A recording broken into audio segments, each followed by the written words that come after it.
NTPC.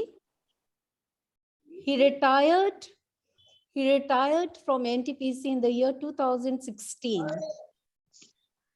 So NTPC being a Maharatna company, that was a great pleasure for him. So as you can see, right from his childhood to his youth, he had many friends, and ultimately he has turned into a poet post his retirement. When he retired in 2016, as I myself used to tell my employees whenever they got retired, that retirement is just a stage in life and no one should get tired after that. I think more than anyone else, my husband took to it and he continued with his spirit and with his passion. As family members, my daughter, my son, my daughter-in-law, my son-in-law, all our relatives are very much familiar. Anyone and everyone who knows Mr. Harkirat Singh Dhingra is quite familiar about his creativity. He can come up with novel ideas, may it be woodwork, may it be interiors, may it be gift wrapping, it could be anything, but he always loves to do things differently. So he is different in many ways that we know. And even from mending things to mending broken hearts, he is superb at it. So we know, and very often I used to tell him that you are very good at dialogue writing and dialogue speaking, all the chikri chupri baatein as we call in our common language. So he should actually be scripting something, but he never took my words seriously. But suddenly in 2016, something happened in his life and he lost a very dear friend of his from college years. And they had been very, very good friends for 43 years. And he was not only Mr. Harkirat Singh Dhingra's friend, he was in fact a family friend, and he was a friend to my daughter, to my son, to me as well. So his loss actually left a vacuum in his life. And to overcome his grief, I think that was the first poem that he wrote, and that was that Aur Flashback Chalta Gaya.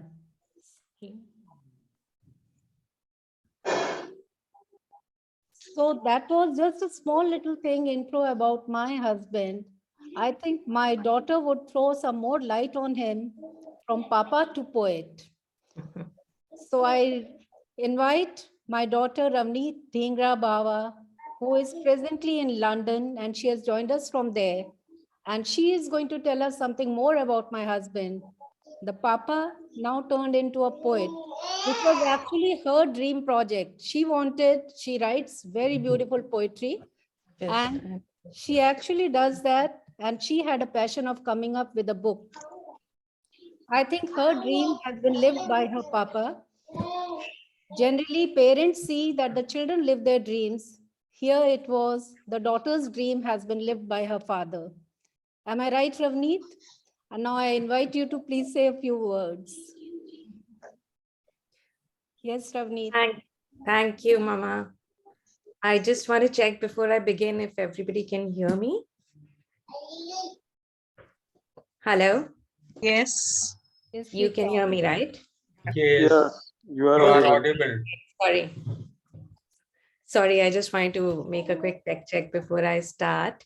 Yeah, thank you again, Mama, for the wonderful introduction. Let me continue this introduction about how my papa became a poet. And I think Neha, if you meeting manager, could you mute everybody else so that we can hear better? Yes, everyone, the devices on mute. Yeah, I think Neha might also be able to do it as the meeting host. So if Neha can do that, then I think it'll just be a better audio experience for everyone. Yeah. Okay. Thank you so much.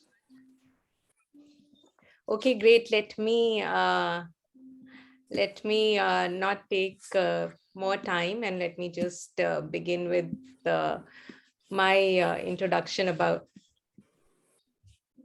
Papa. So very warm welcome to everyone who joined today. And I do want to thank all of you for making the time on a Sunday evening for this book launch. I know a lot of people have joined from not even all over India, but all over the globe for this. And seeing the numbers in the chats is making me feel very warm and proud of how many relationships and connections Papa has made over the years all across the planet.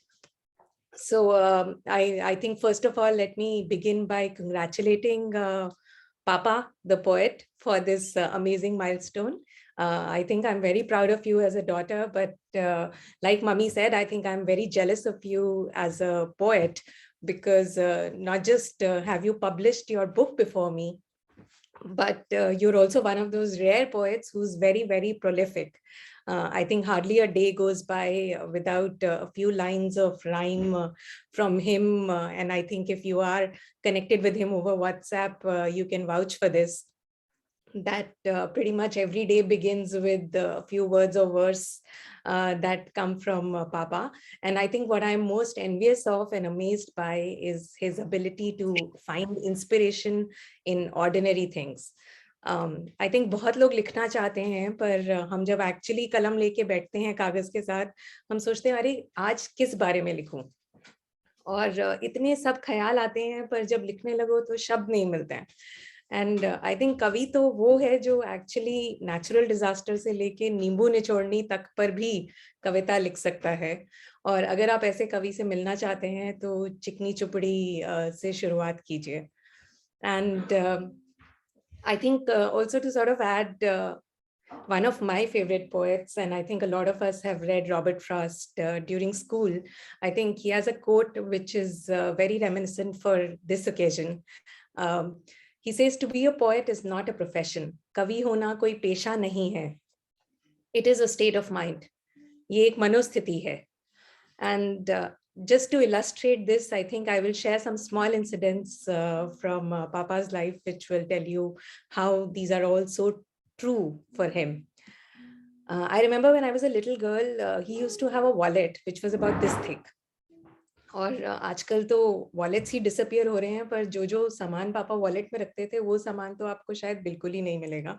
और वो इतना मोटा इसलिए नहीं था क्योंकि उसमें बहुत सारे नोट थे, वो इतना मोटा इसलिए था क्योंकि वो एक पैंडोरास बॉक्स था. आप उसे खोलेंगे तो उसमें से टूथपिक भी निकलते थे, उसमें से पेपर कटर, पेपर नाइफ भी निकलते थे, रेवेन्यू स्टैम्प्स भी निकलती थी. और उसमें एक बहुत ही पतली छोटी मरून कलर की डायरी होती थी, जो कि I think kids today are completely unfamiliar with the concept of a phone book. And that used to be a physical phone book, a physical phone diary that he had in his wallet. And it was filled edge to edge in very small, very neat handwriting with like hundreds of telephone numbers. And I'm sure उसका कुछ encryption code था जो शायद पापा ही जानते थे, पर मुझे वो डायरी बहुत fascinating लगती थी. और उस डायरी के आखिरी के 2 या 3 पन्ने होते थे जिसमें पापा नोट करते थे, कभी कोई पोएम्स की 2-3 लाइनें या कभी कोई सॉन्ग्स की 2-3 लाइनें. और एक लाइन जो मुझे एकदम ऐसे मेरे दिमाग में है कि लिखी हुई होती थी उनकी हैंडराइटिंग में उस डायरी में, वो थी, I have laid my dreams at your feet, tread softly as you tread on my dreams. I have laid my dreams at your feet, tread softly as you tread on my dreams. And much later, in fact last year मैंने अपना एक poetry podcast start किया, और उसमें उसका research करते करते मुझे पता चला कि ये लाइंस एक्चुअली एक बहुत ही फेमस पोएट W.B. Yeats की पोएम में से हैं. और तब मैंने सोचा कि शायद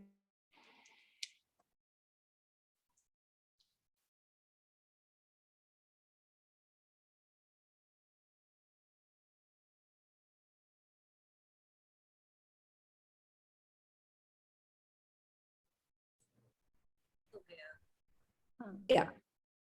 Can you hear me now? Did you miss something? Yes, we Yeah. can. Okay. Yeah, so his love for poetry, I think, grew from just poems to ghazals and film songs, and especially songs with lyrics by Gulzar sir. And I remember बचपन की याद है कि my brother and me, we were always disappointed कि हमारे living room में हमेशा ही बहुत ही सैड मिर्जा गालिब की गजलें या जगजीत सिंह की गजलें चलती रहती थी, और हम हमेशा आपस में बात करते थे अपने कमरे में कि हमारे जिंदगी में ऐसा क्या हुआ है कि ये इतनी सैड गजलें जो हैं ये सारा दिन बजती हैं सैटरडे संडे को। पर आई थिंक उन्हीं दिनों की देन है that I think my brother and I subconsciously developed a love for poetry, for words, and for music. And I think we don't share this with our friends because I think our friends will think we are very uncool to stand by Mirza Ghalib and Jagjit Singh. But it is nevertheless true that we are both fascinated with poetry and great poets. Another very small incident, I think पापा एक बारी बॉम्बे आए थे, मैं बीच में 6-7 साल बॉम्बे रहती थी, एंड बॉम्बे आना जाना भी बहुत लोगों का होता है और गुलजार साहब के फैंस भी बहुत लोग हैं, पर ऐसा शायद दुनिया में एक ही शख्स होगा जो बॉम्बे आता है और 3 दिन लगातार गुलजार साहब के सेक्रेटरी पवन कुमार जी को फोन करता रहता है उनके साथ एक मीटिंग ऑर्गेनाइज करने के लिए और उनके साथ एक मीटिंग किसी तरह उनसे एक मुलाकात करने के लिए। और उस टाइम तो आई एम श्योर पवन जी ने पापा का फोन नंबर ही ब्लॉक कर दिया होगा इतने सारे फोन्स उनसे रिसीव करके, पर पापा did not lose heart, and I think eventually he managed to make his dream come true when he met Gulzar sir in Delhi, and he was very excited about even just being able to shake hands with Gulzar. So I think that these tiny incidents may have given you a good glimpse of the state of mind, the manusthiti of this poet. And to conclude, I think I only want to say that a book of poetry in anybody's hands, a book of poetry in your hands is a poet's life, a poet's emotions, a poet's thoughts that you're holding. So tread softly, dear reader, as this poet has laid his dreams at your feet. Once again, many congratulations to Papa for achieving his life dream of being a published poet, and you, all of you in the audience, for being so supportive. Thank you so much. Thank you, Bacha. Thank you so much.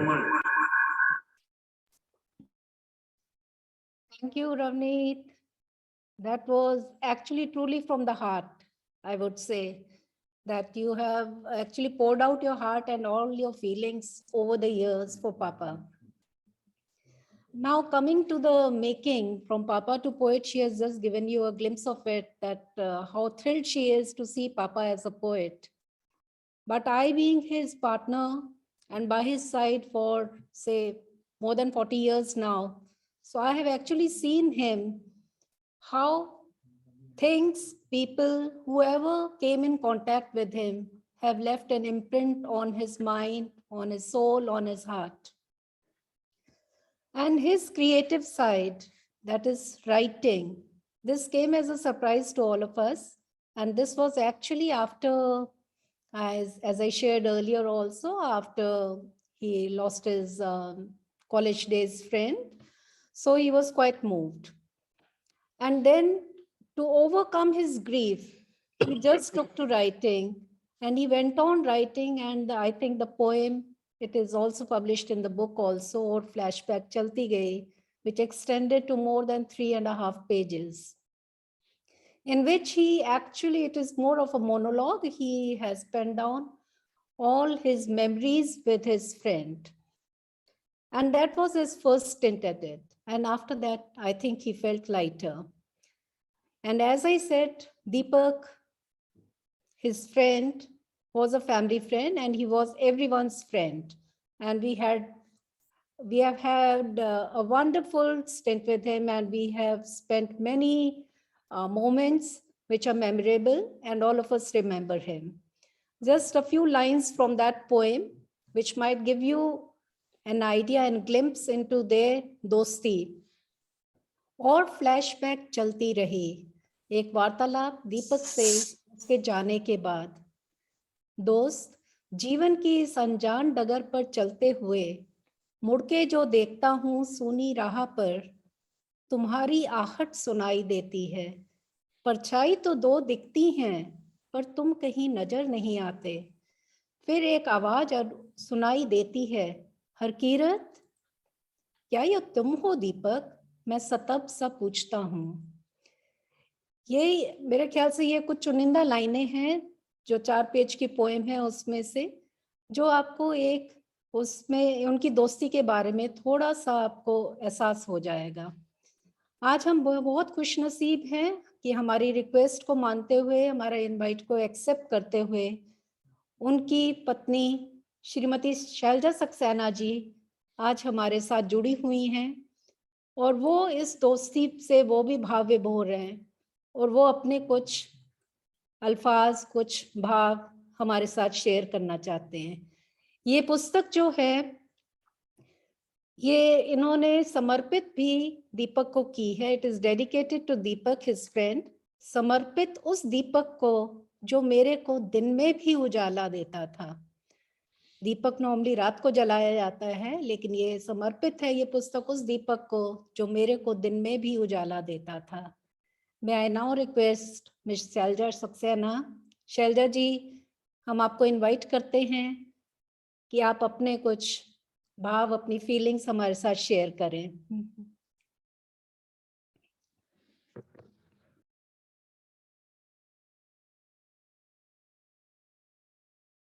Selja जी, आप mute हैं।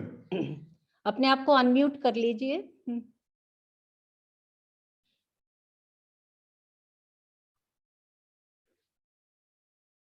I hope now I am audible.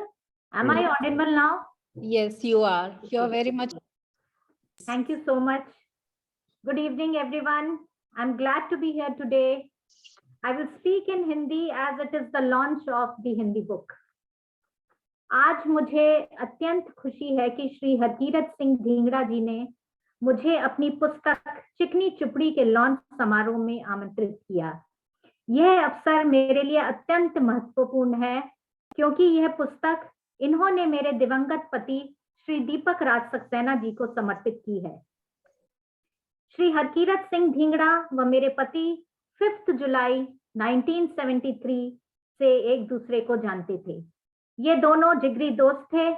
मैं तो यह सोचती थी कि मेरे पति के गुजर जाने का सबसे ज्यादा दुख मुझे व मेरे बच्चों को है, परंतु इस पुस्तक चिकनी चुपड़ी में लिखी कुछ कविताओं को पढ़ने के बाद मुझे यह एहसास हुआ कि उनके जिगरी दोस्त श्री हरकीरत सिंह जी भी उन्हें आज उतना ही याद करते हैं जितना कि हम।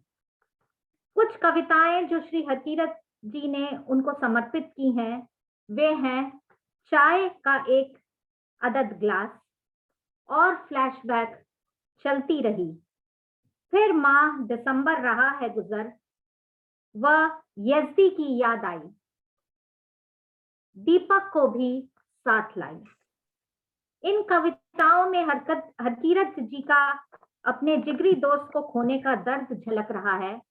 उनके साथ बिताए हुए लम्हों का उन्होंने बड़ी सादगी से विवरण किया है। जब मैंने उनकी लिखी और फ्लैशबैक चलती रही नामक कविता पढ़ी तो मैं भाव विभोर हो गई। मेरी आंखों में आंसू आ गए। मैंने अपने बच्चों से कहा कि क्या आज पुस्तक लॉन्च समारोह में मैं कुछ बोल भी पाऊंगी? कहीं मेरा गला भर आया या फिर आवाज टूट गई तो क्या होगा? परंतु मेरे बच्चों ने मुझे हिम्मत दिलाई, मुझे बकअप किया और तो मैं आज आप सबके समक्ष चंद शब्द बोल पा रही हूँ। और फ्लैशबैक चलती रही नामक कविता की कुछ पंक्तियां जो मेरे दिल को छू गईं वे इस प्रकार हैं। रिश्ता उनका तुमसे क्या है हमसे भी ज्यादा, जो बिन बताए तुमको हमसे ले दूर भागा। पूछ उससे और बता तू उसको इतना क्यों भाग गया है। सुन मेरे यार उससे पूछ कर अपना पता, जल्दी से दे मुझको बता, ताकि ये खत तुझ तक पहुंचे ना रहे कहीं भटकता। चिकनी चुपड़ी कविता संग्रह में कई तरह की कविताएं हैं, कुछ हंसाएंगी तो कुछ रुलाएंगी। इस पुस्तक में हरकीरत जी ने अपने जीवन की कुछ बेहतरीन यादों को कविता के माध्यम से पाठकों के समक्ष रखा है। मैं आप सबसे यही आग्रह करूंगी कि आप इस पुस्तक को अवश्य पढ़ें तथा हरकीरत जी की लिखी कविताओं का आनंद उठाएं। अंत में मैं दुआ करती हूँ कि हरकीरत जी का यह कविता संग्रह चिकनी चुपड़ी खूब फले फूले, उनकी मुराद जो कि कविता लिखने का एक शौक है अवश्य पूरी हो, परवान चढ़े। ऐसी दोस्ती को सलाम। शुभकामनाओं सहित अब मैं अपनी वाणी को विराम देती हूँ। धन्यवाद, नमस्कार। Thank you so much Shailaja, धन्यवाद। आपने बहुत ही अच्छा बोला और आपने हमारे इनवाइट को एक्सेप्ट किया, इसके लिए हम तहे दिल से शुक्रगुजार हैं। खुश Thank रहो you so much. हमेशा, हमारी भी दोस्ती कायम रहे। Thank you so much. हाँ जी। अब इससे आगे बढ़ते हुए कुछ हमारे साथ हमारे गेस्ट स्पीकर्स जुड़े हुए हैं और उनमें से सबसे पहले आ रहे हैं हर कविता कुछ कहती है। Miss Elizabeth Kurien Mona ji, secretary साहित्य संगम इंटरनेशनल हैदराबाद से हमारे साथ जुड़ी हुई हैं। She is the retired manager from the reserve bank of India and she is a multilingual poetess and translator. She has 14 books to her credit, including translations in English, Hindi, Urdu, Telugu, Malayalam, Tamil, and French. She has been awarded for 3 of her Urdu poetry collections by Urdu Academy. She is also the recipient of the Rabindranath Tagore Award 2017 International. And we are so grateful to Mona ji because she is the one who has also written a very detailed foreword for the book. And हर कविता कुछ कहती है। उन्होंने जो actually में जो मेरे husband भी बताते हैं हमें कि सबसे पहले जब मोना मैडम के साथ उन्होंने अपनी कुछ कविताएं शेयर की तो उन्होंने उनको प्रेरणा दी और उन्होंने उनकी हर कविता के बारे में कुछ ना कुछ उन्होंने अपने कमेंट्स, उनको पॉजिटिव कमेंट्स भेजे, जिससे उनका उत्साह बढ़ा और उन्हें लगा कि वाकई में मेरी कविताएं कोई पढ़ता है। वरना उन्हें लगता था ये तो हल्की फुल्की कविताएं हैं, इसे तो कोई भी नहीं पढ़ेगा। लेकिन thank you Elizabeth Mona ji कि आपने उनकी कविताओं को पढ़ा, उनको उत्साह दिया और इतना प्यारा फॉरवर्ड उनके लिए लिखा। हम आपको इनवाइट करते हैं कि आप अपनी कुछ भावनाएं हमारे साथ शेयर कीजिए। Thank you, Jyoti. Actually, I mean, in this my introduction, the Tamil and French is not written by me. My poems were translated by somebody else. The others languages are the ones that I know and write in. Okay. Anyway, I have not met Harikirat ji. It is through a common friend, Sujata Gopal. She once told me that there's a friend who writes like this. Can you write a foreword? So I couldn't say no to her. I said, okay, let him send me some poems. Let me have a look. Then when I saw the poems, of course, there's a lot of what you call genuineness in the poems. Then I said, okay, you send me some more, and then a little bit, a little polish maybe I have done, but otherwise his poems are very good. And the thing is, it appeals to your heart. It may not be, very sort of literary, but जैसे आम बोलचाल की भाषा में it reaches directly to you. Like and the photographs also he has taken and put each photograph and each poem. That's something special. And like Shailaji said, since it is a Hindi book, I shall say something in Hindi about the book.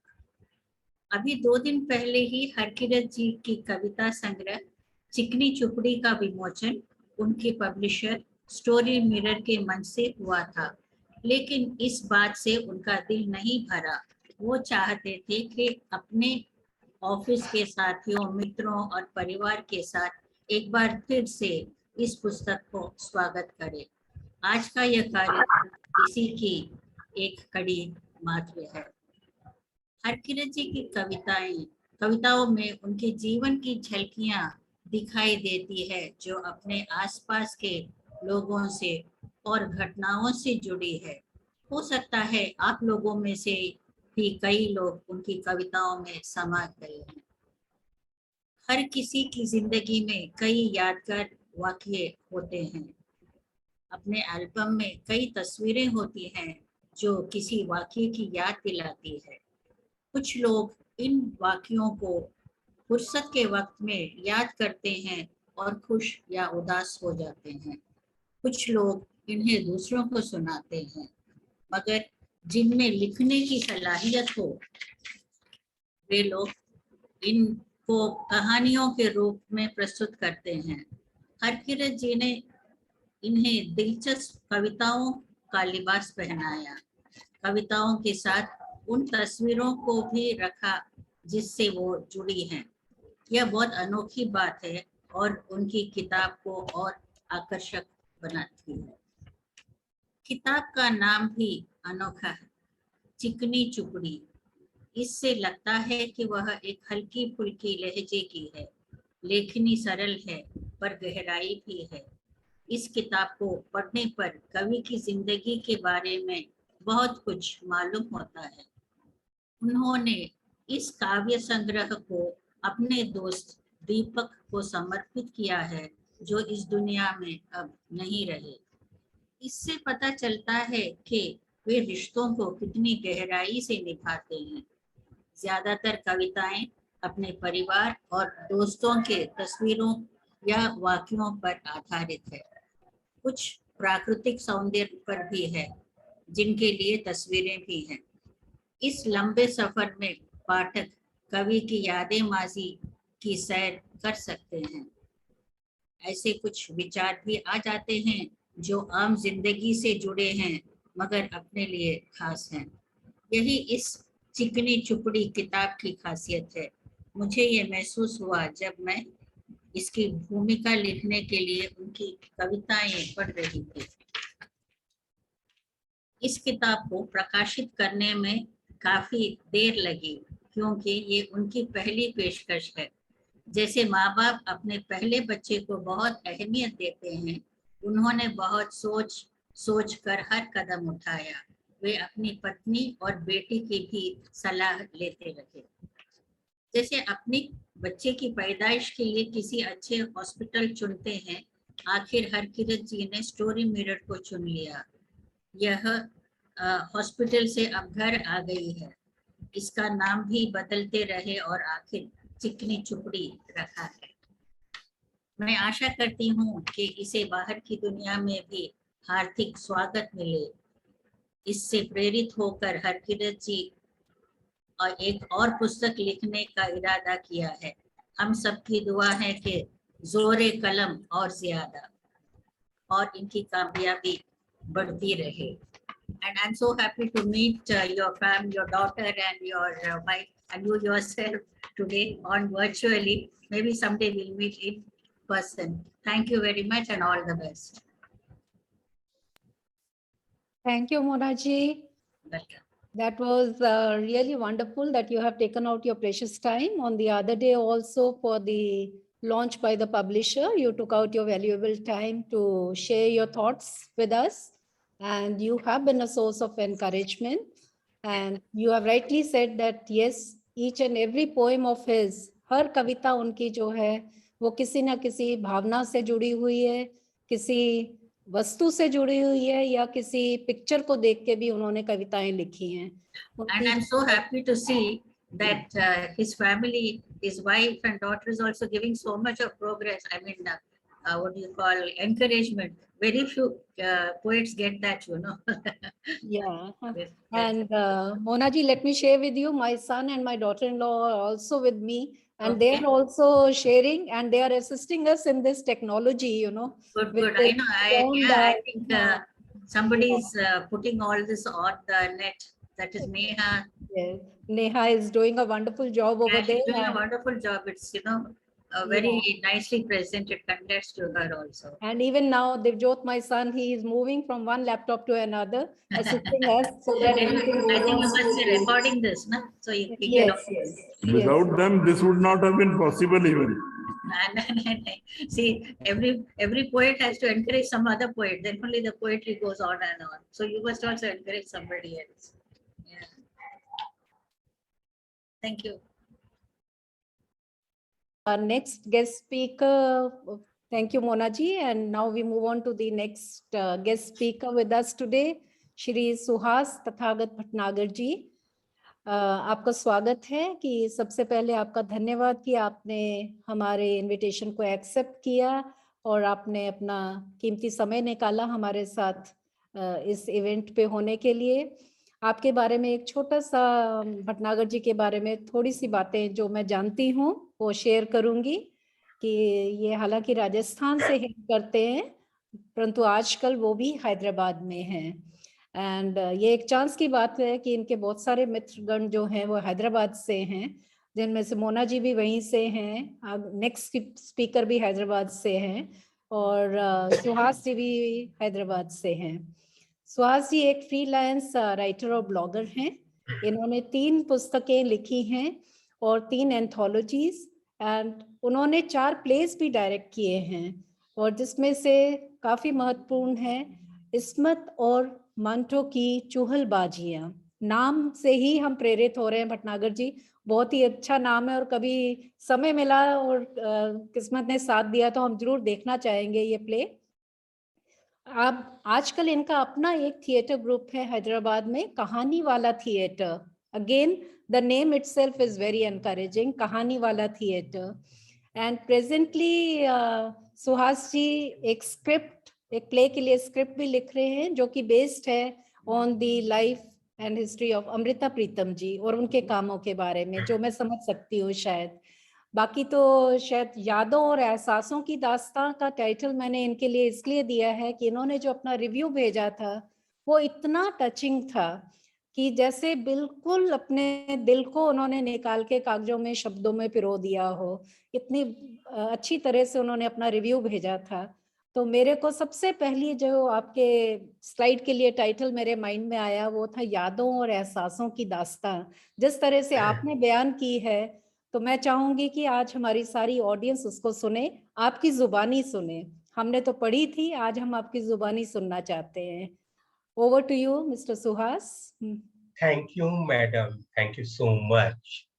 Harkirat ji से friendship, एक common friend Sujata, and Sujata is by chance name of my daughter also, and at the first chance all 6 are so happy mood and he too is, and just chat किया था हम लोगों ने WhatsApp पे, then he told me about his book, फिर करते रहे।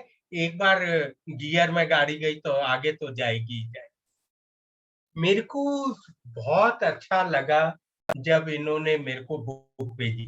एक तो कोरोना के टाइम में मेरे पास पहली बुक आई है, नहीं तो लोग भेजते रहते थे। और बुक आना और बुक का टेबल पे रहना, हमारे फादर कहा करते थे भले ही मत पढ़ो लेकिन टेबल पे बुक रहे तो उसके फ्यूम्स आते रहते हैं, and I abide by that. किसी भी चीज को I come to the book and dedication, Deepak ji को डेडिकेट किया उन्होंने। और फ्लैशबैक में जाने के लिए किसी ऑब्जेक्ट की जरूरत होती है।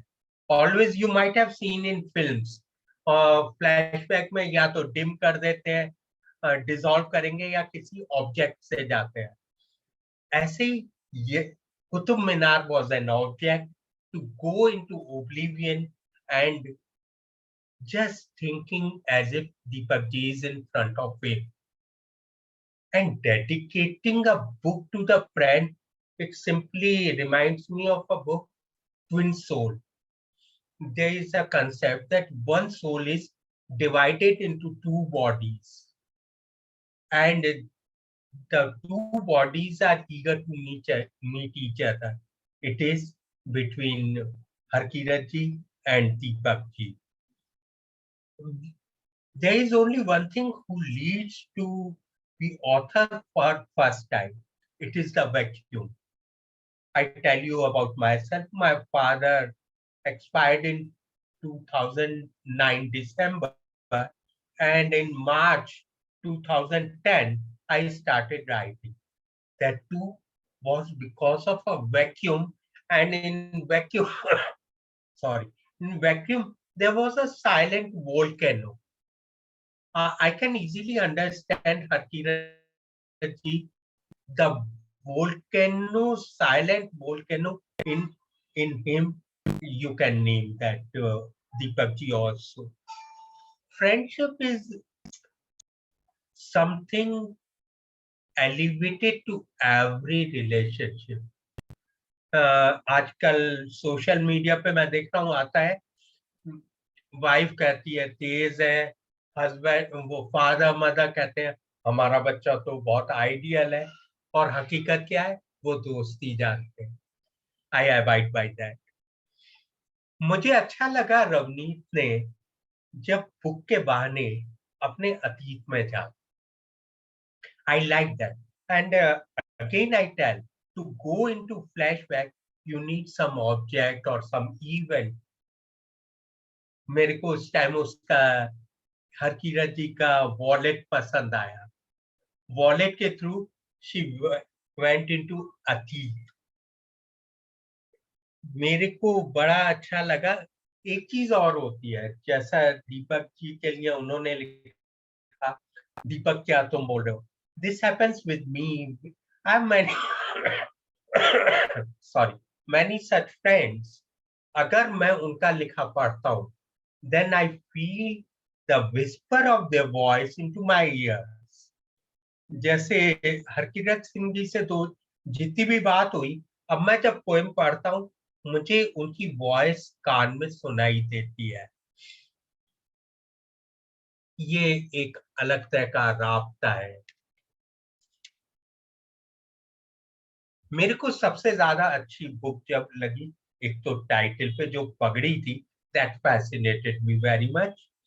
Second one, I opened the book and the cover, just back to the front cover, Harkirat Singh ji was there, and his photograph was so much speaking photograph. I liked. और मुझे लगा जैसे वो वीरे पढ़ लेना किताब को तो these words whispered in it. Second was just colorful index, summary of index he had made in his handwriting. I liked that. I was quite fascinated with it.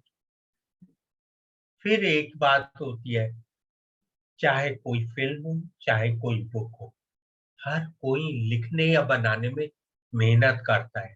ये अपन के उसमें होता है, हमने कह दिया ये पिक्चर अच्छी नहीं या ये गाना अच्छा नहीं, लेकिन एक जिगर का टुकड़ा होता है जो किताब की फॉर्म में आता है. I am so sure Deepak ji भी feeling so nice that the book is published, just as his wife told also. एक बात मैं कहना चाहूंगा, बुक लिखने में सबसे बड़ा हिस्सा होता है वाइफ का एंड किड्स का, because we snatch time from their slot while we write, or while we think, or while we are thinking about commercial aspect also, we snatch the time slot of wife, daughter, and other relatives also. So the credit goes to Madam, you and daughter and son and daughter-in-law. Nowadays, daughter-in-law word is not good. That too is a daughter. And बड़ा अच्छा लगा मेरे को book लिखना. मेरे लिए तो एक पैशन है writing. And I shall send a script of that Ismat और मंटो की चोरबाजियां. Both were writers, Urdu writers, and they were essays. I shall send the script to him. सब पढ़ी, पोइम्स पढ़ी, और पोइम्स पढ़ते हुए लगा कि या तो किसी रूह की आवाज है. कई में मुझे लगा जब पर्टिकुलरली दीपक जी से रिलेटेड थी, या एक पोइम ये वाली थी, I am just taking it, चांद कल रात को, या फिर यजदी की याद आई, दीपक को भी साथ लाई. लगा रूह का रूह से कनेक्शन है, connection between two souls. I'm just deviating from my earlier dialogue, that twin soul dialogue, but it is a connection between two souls. और दीपक जी भी लकी हैं, और हम तो लकी इसलिए हैं कि हरजीत सिंह जी के थ्रू हमें दीपक जी का भी पता पड़ा और भाई का पता चला दोस्ती को कितनी अहमियत देता है। बुक बहुत अच्छी है, दिल से लिखी गई है, कलम में स्याही शायद दिल से कुछ खतरे आए हैं उसकी से आई है। Black and white photographs, I am always fascinated by black and white photographs, because उसमें शैडो और लाइट का जो मात्रा होता है, कलर में कई चीजें छुप जाती है। सेकंड, ये अहमियत देता है आपको black and white pictures, that आदमी अतीत में भी जीता है। नहीं तो ज्यादातर लोग तो दौड़ते ही रहते हैं, इस टाइप के लोग कम ही होते हैं जो कि अतीत में जीते हैं और उसको कुछ वक्त रोजमर्रा में भी देते हैं।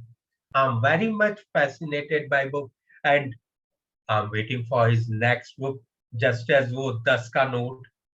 आप फैसिनेटेड, मुझे बहुत अच्छा लगा वो 10 का नोट का जो किस्सा भाई ने दिया है।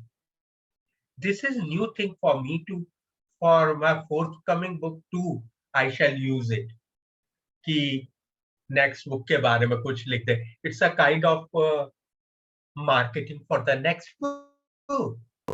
बहुत अच्छा लगा। Congratulations to Harkirat ji and बेटी and Madam you and son, daughter-in-law and all the friends, all the friends.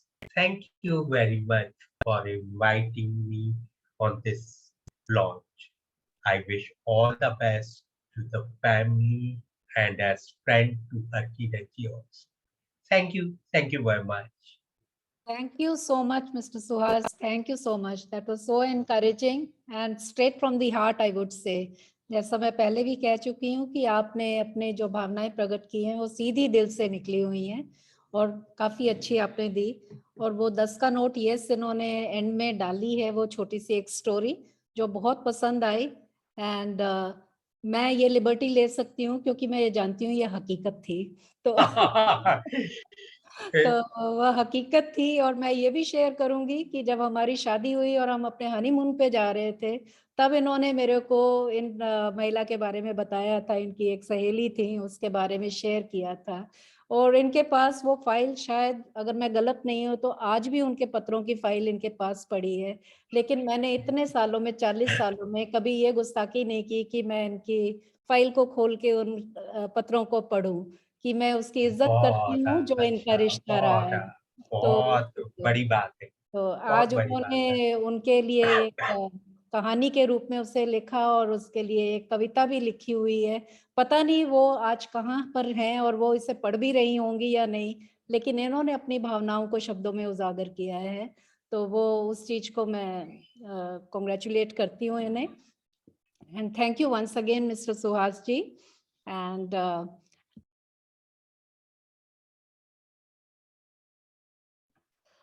our next guest speaker for today is Miss Sujata Gopal ji, जिनके बारे में अभी तक आप कोरियन मैडम से भी सुना है आपने उनका नाम, और सुहास जी से भी नाम सुना है। दोनों कॉमन फ्रेंड्स हैं मिस सुजाता गोपाल जी के। सुजाता गोपाल जी से हमारा पीछे एक बार मिलना भी हुआ था। वो यहाँ नोएडा आए थे तो हमारे पास, हमें कुछ घंटों के लिए हमें मिले भी थे। और उनकी इनके साथ फ्रेंडशिप जो थी ऑन फेसबुक हुई। और आज इस मतलब मैं ये कहूँगी, सब लोग सोशल मीडिया को क्रिटिसाइज करते हैं, लेकिन ये एक सोशल मीडिया की ही देन रही कि इनको कुछ अच्छे दोस्त मित्र मिले इसमें फेसबुक पे, जिन्होंने इनको इतना सराहा और इतनी प्रेरणा दी। एंड एक्चुअल में अगर पूरी चिकनी चुपड़ी का श्रेय जाता है, more than the family, I think it goes to Sujata Gopal ji, जिन्होंने इनको एनकरेज किया, बहुत एनकरेज किया और इन्हें गाइड किया कि कैसे आगे बढ़ना है और कैसे इसको पब्लिश करना है। उनका कोरियन मैडम के साथ कांटेक्ट करवाया, सुहास जी के साथ कांटेक्ट करवाया। इन्होंने इनको बहुत प्रेरणा दी है। So Sujata ji, thank you so much once again. And I invite you to please share आपके भावनाओं में भीगे हुए अल्फाज मैं सुनना चाहूंगी. So Sujata ji, I invite you to share your thoughts with us. Thank you very much, Davinder ji. Good evening, one and all. It's a pleasure meeting you virtually again. Like Davinder ji said, we happened to meet 2 years back, and that also was a book launch. And we happened to meet, I happened to meet Harkirat ji and his beautiful wife, Davinder ji, and I had the honor of visiting their beautiful home in Delhi, and I guess our friendship really became stronger after that. At that point of time, I saw this seed of thoughts, and I hoped that day that this seed should germinate and, grow into a plant and start having fruits and flowers. And I'm so happy that Harkirat ji has published this book, though it has come, I think, 2 years late, but then it has arrived at the right time. So when I got this book 2-3 weeks back, two things actually came to my mind. I did read some of his poems earlier as well. I'll also share some incidents with you a little later. So when I read his work, his poems rather, two things actually came to my mind. One is William Wordsworth's quotation, which is like, poetry is the spontaneous overflow of powerful feelings recollected in tranquility. All of us go through powerful experiences, and our feelings, sometimes we keep it within us. We don't share it with others. I think Harkirat ji has done a wonderful job of sharing those wonderful feelings with us. And the second thing that came to my mind was the Ugadi Pachadi. I'm from South India, and every new year we make Ugadi Pachadi, which translates roughly into a chutney. So chikni, chupni, and chutney, I think, rhyme together. So this chutney and I'm sorry, I must apologize. I'm speaking in English. My Hindi, I think only two people can understand here. One is Elizabeth ji and one is Suhasji. It is typically Hyderabadi, which I'm sure others will find it very difficult to follow. So excuse me for that. So coming back to this Ugadi Pachadi, is, it's the beginning. It's an auspicious beginning where this pachadi is made. The ingredients that go into it are sweet, salt, tanginess, the bitterness, and it's also spicy. So when I was reading this particular anthology, all these things came to my mind. This anthology reminds you of sweetness of human relationships. The book itself is dedicated to friendship. What can be more sweeter than friendship in life?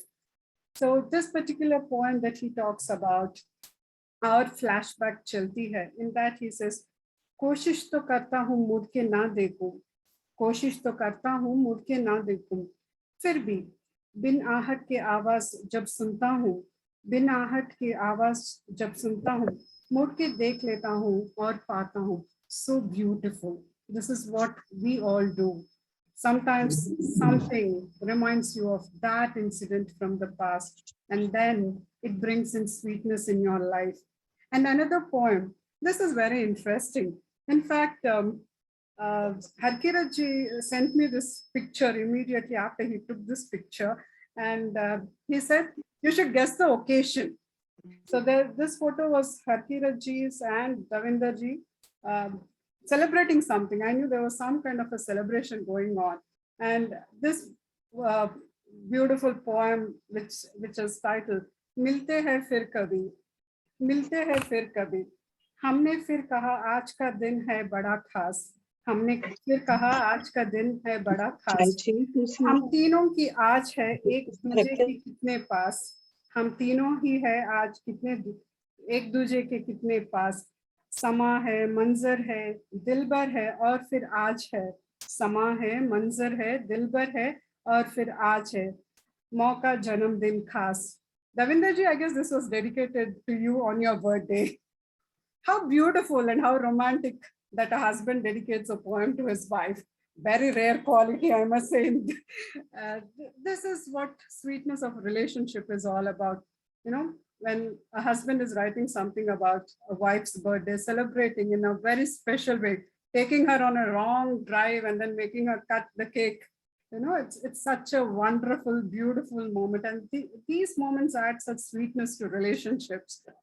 And the next poem, most of you have talked about this poem about Pita Putri mein Bandi hoti hai ek do. But when I read this poem, I had tears in my eyes because I lost my father some 14 years back. And I remember how I was connected to my father and how my father was so protective about me.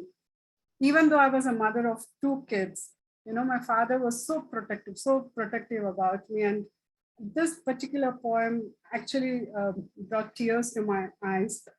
And then, as Suhasji mentioned, I think there is this tanginess of surprise in his poems. And Suhasji ne sahi bataya ki, you know, these poems have objects which are very calm and very insignificant. They appear to be very normal. Why? And like, it reminds me of what Blake says. He says, to see a world in a grain of sand and a heaven in a wildflower. So poems like Chal Yaar Fir Qutub Minar Chalte Hai. So when I have to think about Qutub Minar, I would think of architectural grandeur. I would think of something so significant in history. But who would want to go to Qutub Minar and have adrak ki chai? Wonderful. That is the element of surprise that, you know, touches you, like that kathas, that, you know, that imli ka kathas that comes in your food. It's so beautiful. And who would write a poem on a leaf? Imagine writing a poem on a leaf. This poem, Hari Patiya, Suhani, Man Bhavni, Karti Vibor, Poti Chichor. So wonderful. This poem on a leaf. How would somebody think of something so extraordinary? A leaf is something that you and I would see every day. But who would think of writing a poem? That surprise, that element of surprise is something that was really overwhelming. And then to talk about a lemon squeezer. Who would talk about the lemon squeezer and talk about it in such a poetic manner and talk about how it would be? You know, toot gaye khatak khatak kar. That's such a wonderful poem. This is something that brings in that surprise element, I believe it. And then, who would talk about elaichi? Imagine talking about elaichi. What would one talk about it? Elaichi, choti, moti. हम आपके है कौन? हम आपके है कौन? बोली छोटी इलायची. तो मेरी भतीजी, मैं तेरी चाची. Imagine that narrative style. Such wonderful lines. Ilaichi, choti ilaichi and badi ilaichi having a conversation. Nobody would think of a poem. And then there is this conversation. I really loved it. And then there is something else that I really loved. And that is Bindiya ka bhi gar hota hai. A common interest I think Davinder ji and I share is our love for our bindis. And when I read this poem, I started laughing because this is exactly what happens with me. So this poem, you know, this few lines, I really loved it. It says, "Un dino bindiya bhi ghumti thi, un dino bindiya bhi ghumti thi. माथे पर दिन भर रहती थी, माथे पर दिन में रहती थी, शाम डले इधर उधर पहुंच जाती थी." Exactly, it's what I do at home as well. I don't know where my bindis are always stuck. It's there on my table, it's there on my study table, it's there on my book, it's there on my mirror, everywhere. And one poem that I must say touches my heart is because this was something I posted on FB. This was during lockdown and I was making achar at home in Hyderabad. And I posted this picture with my, you know, I was making pickle and my hand was red with chili powder and achar oil. And I said, Mehendi nahi, achari sahi. And Harkirat ji, after 10 minutes, sends me a poem on WhatsApp. And this was titled Mehendi or Achar. Now, this is the tanginess, this beautiful surprise element that I see in his poems. Something so ordinary, so insignificant, made into an object of poems. It was really surprising.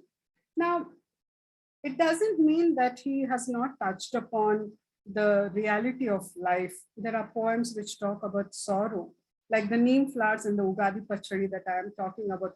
All the poems dedicated to his friend, they definitely give a glimpse of sorrow the poet experiences.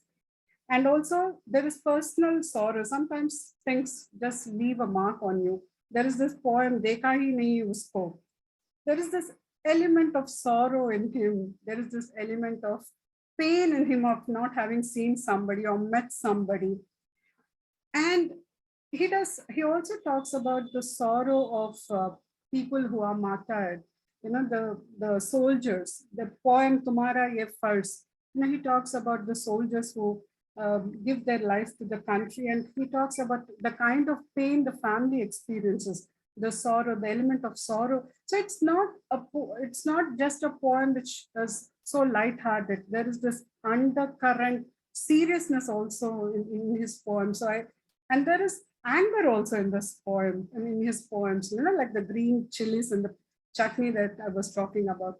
One poem that I really liked about is about Gamcha. वो 12 आने का लाल गुलाबी गमछा, फिर उसने पूरा बदन सुखाना, फिर चंद मिनटों में उसका खुद सूख जाना, गमछा वो 12 आने का. Such a wonderful poem. It talks about the toil of the ordinary person. I'm sure that I think Gingaji, while going to his office and coming back, he must have seen so much of construction activities taking place, and those people, trying to rest maybe under a tree, having a cup of tea, and then they have this gamcha, which is so symbolic of their sweat and toil.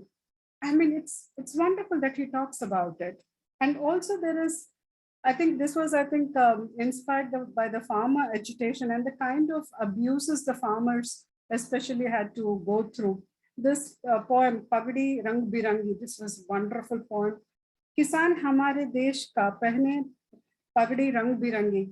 किसान हमारे देश का पहने पगड़ी रंग बिरंगी, देता है मान तिरंगा को कितना चंगी, फिर भी कहलाते हैं वो जाने क्यों फिरंगी.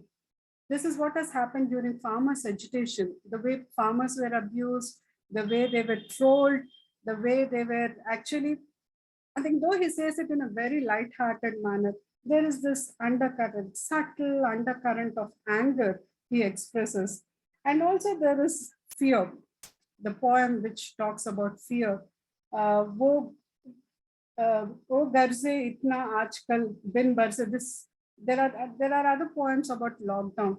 I think this was one thing that we all experienced in the last 2 years: fear of uncertainty, fear of what lies ahead. There was so much of fear. So I feel, Chikni Chupdi, as this title suggests, is just not a very light-hearted anthology of poems, but it is very subtle. It brings out varied emotions, and I congratulate Harkirat ji for this attempt. So now that you have given us this taste of pachadi that I'm talking about, now we look for a full course meal, and I'm sure you will very soon give us that joy of that full course meal. And I must really appreciate Davinder ji, Ravneet ji, Neha, and Harkirat Singh's son, who they have put in a lot, and I think they have been his support system, without whom I don't think the book would have been launched today. Congratulations once again to the entire family. Thank you very much. Thank you, Sujata. That was really wonderful. And yes, once again, I thank you for all the encouragement. And yes, keep inspiring him so that he comes out with many more writings. So that is something that we look forward to. So your continued support is anticipated, and we request you for that. Thank you once again. And now we move on to the author of the day, Mr. Harkirat Singh Dhingra himself. So कुछ चिकनी और कुछ चुपड़ी कवि की जुबानी भी सुननी चाहिए. आप सबकी जुबान से तो हमने बहुत कुछ सुन लिया. कुछ चिकनी कुछ चुपड़ी कवि की जुबानी. इससे पहले कि वो बोले, मैं इस जो आप स्क्रीन पे देख रहे हैं, एक रंग बिरंगा उन्होंने एक इंडेक्स बनाया हुआ है. ये उनकी अपनी ही कलाकारी है कि उन्होंने बच्चों की एक जो ड्राइंग फाइल होती है उस पे बैठ के उन्होंने बिटिया रानी से, नेहा से उसके पेन्स वगैरह बोरो करके उन्होंने हर कविता के टाइटल को इस पे लिखा और उसके ब्रैकेट में उन्होंने पेज नंबर्स भी डाले. So that is again an insight into his creativity. He wanted this and he was after Story Mirror that this has to be published and it has to be a colorful one, and that is how it has to be printed. So eventually he was successful in getting that done, and this added to the glamour of the book, I would say. It gave a personal touch, and this came out really very well. So not taking much of your time, कुछ चिकनी और कुछ चुपड़ी, मैं हरकीरत जी से ये कहूंगी कि सारी जिंदगी उनकी चिकनी चुपड़ी बातें से उन्होंने हमें हम सबको बहुत प्रभावित किया है. अपनी कविताओं से भी इन्होंने लोगों को प्रभावित किया है, अपनी बातों से ये अभी भी करते हैं. और बहुत लोग इसीलिए ये पॉपुलर भी हैं कि ये बहुत सारी चिकनी चुपड़ी बातें करते हैं. एक अननोन नंबर से भी कॉल आ जाए तो ये इससे दोस्त बनाने में माहिर हैं, ये मैं जानती हूँ. तो ये कहीं से भी कॉल आ जाए, कुछ भी हो जाए, तो ये बड़ी जल्दी से दोस्ती करते हैं और इसीलिए ये काफी पॉपुलर है. भगवान इनका जोवियल नेचर और इसी तरह इनको बनाए रखे. तो over to you, the author of the day, so mister Harkirat Singh Dhingra.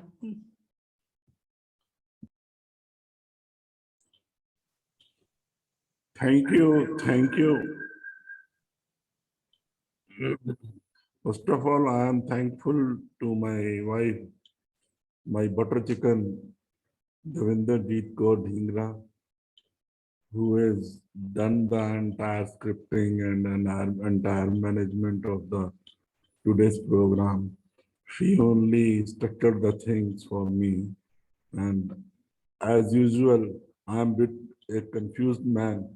So I was very nervous right from the day we thought that we'll be having a book launch on 28th of November. Actually 26 नवंबर को publisher का book launch बीच में आ गया था, उसकी वजह से थोड़ा सा हम लोग डिस्टर्ब हो गए थे. तो खैर एनीवे, अब मैं क्या कहूँ, सब कुछ तो आप लोगों ने कह दिया. आपने जितनी कविताएं पढ़ी हैं उसमें मेरे ख्याल से किताब का 50% हिस्सा तो आप लोगों ने जिक्र में लाया है. और मैंने चिकनी चुपड़ी जो है, चिकनी चुपड़ी नाम तो बाद में पड़ा, पहले मैंने लिखना शुरू किया. जैसे कि सबने बताया कि दीपक के जाने के बाद मैं बहुत वैक्यूम में था और उस वैक्यूम को भरने के लिए मैंने लिखना शुरू किया. तो वो मोनोलॉग से मेरा जो वॉल्केनो था, जो सुहास जी ने बोला है, वो वॉल्केनो जो है वो मेरा फटा भी और उसकी ठंडक भी मिली. गर्म नहीं था, वो ठंडक था. एक के बाद एक मैं कविताएं लिखता गया.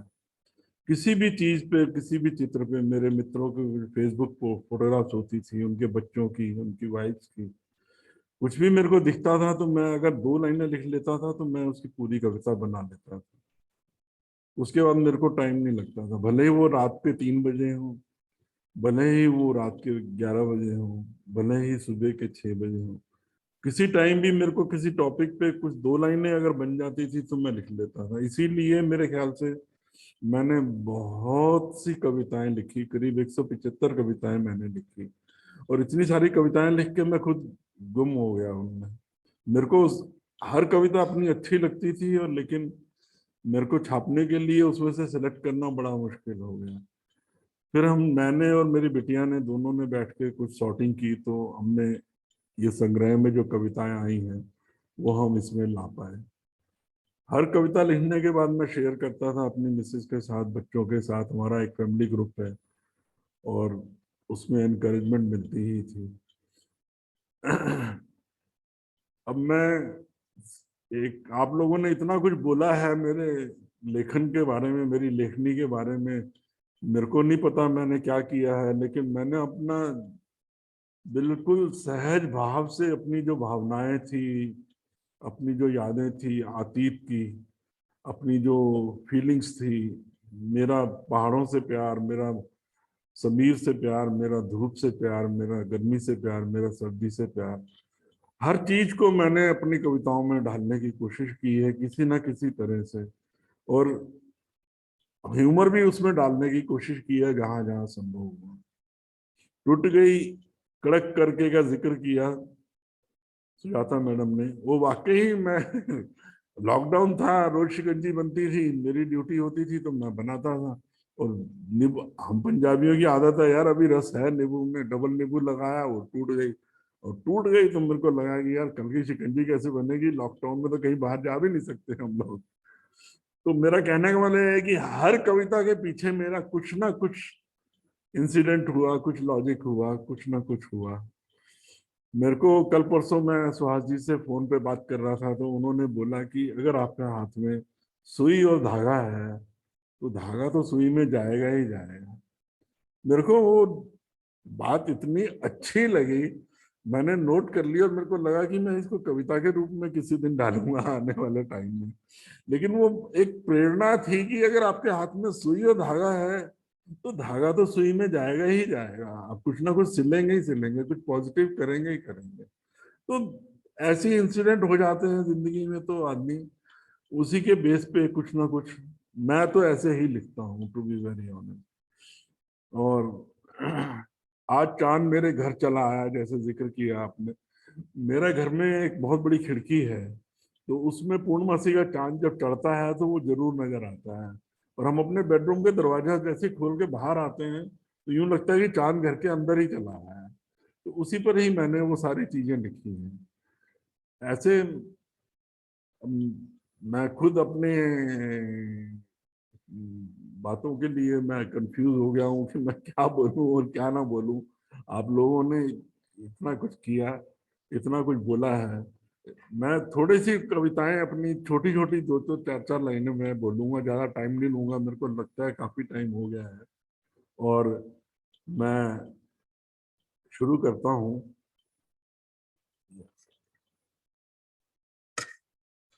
यादों के होते हैं पहिए भी पंख भी, यादों के होते हैं पहिए भी पंख भी, चलती उड़ती पहुंच जाती हैं ये तो कहीं भी। अपनी सारी खट्टी मीठी यादों को समर्पित, यादों के ही कुछ सुमन सबको हों अर्पित। मतलब यादों को लेके ही मैंने ये कविता लिखी थी कि पुरानी यादों को सुमन जो है मैंने आप सबको पेश किए हैं अपने इस काव्य संग्रह में। ये भी मैं रिटायरमेंट के बाद अपने मनोस्थिति को प्रकट किया है इस कविता में। ओ बेफिक्रे, मैं सोता रहता हूँ तो भी मैं जागता रहता हूँ, कुछ ना कुछ तो करता ही रहता हूँ। रिटायरमेंट के बाद माइंड में कुछ ना कुछ तो चलता ही रहता था, भले वो लिखना होता था या कुछ और करना होता था। मैं सोता रहता हूँ तो भी मैं जागता रहता हूँ, कुछ ना कुछ तो करता ही रहता हूँ। मजा आता है तुकबंदी करके, पता है क्यों? इसलिए कि अब मैं हूँ बेफिक्र। मतलब आई एम टोटली बेफिक्र now from all the things and my mind creates all these things. आज जब हम यंग थे, 20-25 साल के थे, तब रात को 9 बजे के बाद घर से बाहर घूमने वालों को लोफर कहा जाता था। लेकिन फिर भी कभी ना कहीं आईएसबीटी में किसी को छोड़ना है, आना जाना है, तो कोई ना कोई ऐसा इंसिडेंट होता था जब हमारे घर को जो सड़क जाती थी उस पर रात को हमें पैदल जाना होता था। और सर्दियों के दिनों में पोल की लाइट आती होती थी और कोई इक्का दुक्का ही उस सड़क पे नजर आता था। तो उन दिनों को याद करते हुए मैंने ये कविता लिखी है। कभी यूं भी मिले जब मीलों चले, एक सन्नाटा अपने साथ में लें, तुम कुछ ना कहो हम कुछ ना कहें, लिए खामोशी यूं ही साथ चले। मेरे को याद है कि जब हम सड़क के किनारे लाइट के पोल के नीचे चलते थे तो एक परछाई अगले पोल से बनती थी जो पीछे बनती थी, और एक पीछे वाले पोल से बनती थी जो आगे बनती थी, और दोनों परछाइयां जो है बढ़ती घटती चली जाती थी। तो वो दिन को याद करके, उस मोमेंट्स को याद करके मैंने ये कविता लिखी है। ये कविता मेरे को एक पिक्चर दिखी, हमारे बहुत प्रिय मित्र हैं बर्दवान में मिस्टर चिरंजीव डे, उनकी ये मेरे को लगी, तो मेरे को लगा कि बोट को बांध रखा है किनारे पे, तो मेरे को बोट की फीलिंग्स के ऊपर ये कविता आई कि बोट क्या फील कर रही है। मैं पेश करता हूँ। मुझे मत बांधो खूंटे से माझी, अच्छा नहीं लगता, बनी हूं मैं तो बहने के लिए, जी जल में ही बहलता।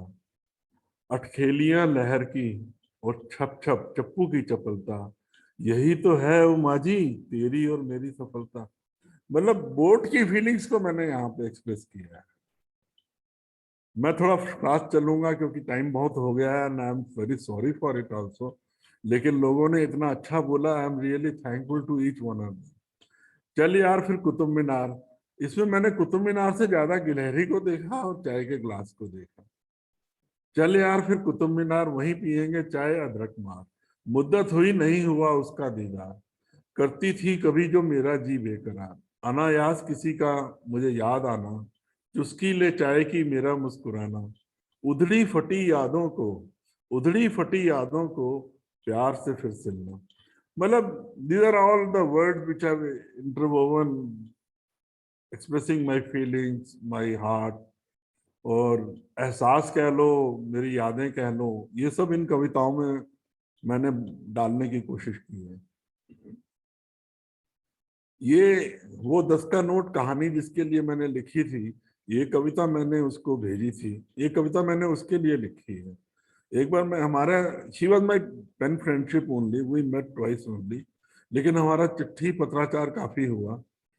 और उसकी चिट्ठियां जो हैं जब आती थी तो एक बहुत सुंदर एहसास लाती थी, क्योंकि वो एमए साइकोलॉजी थी और एमए हिंदी थी और बहुत अच्छी हिंदी लिखती थी।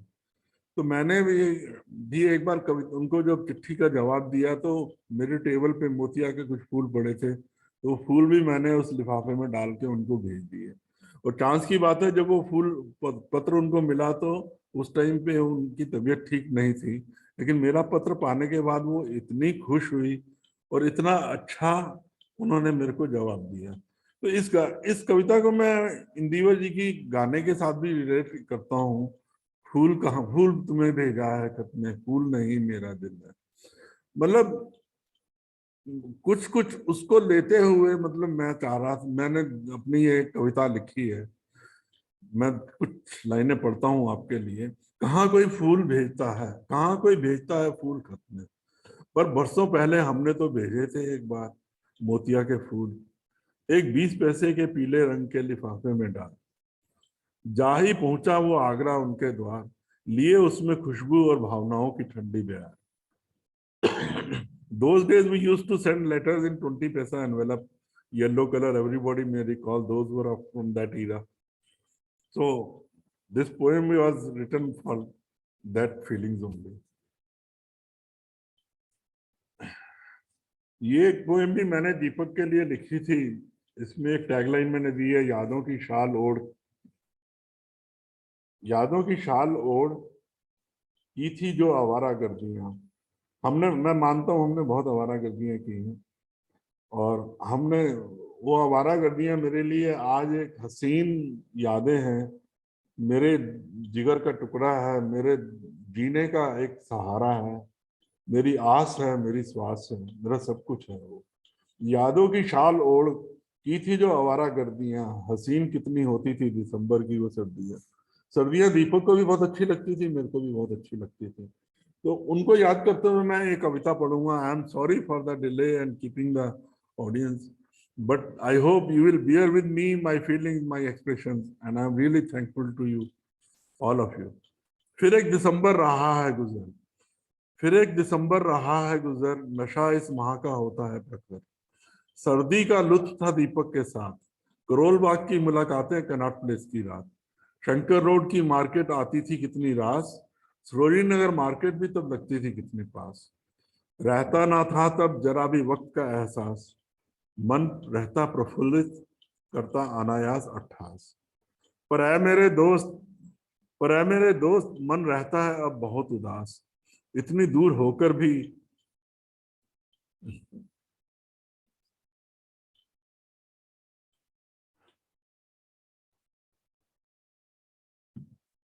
आई am sorry.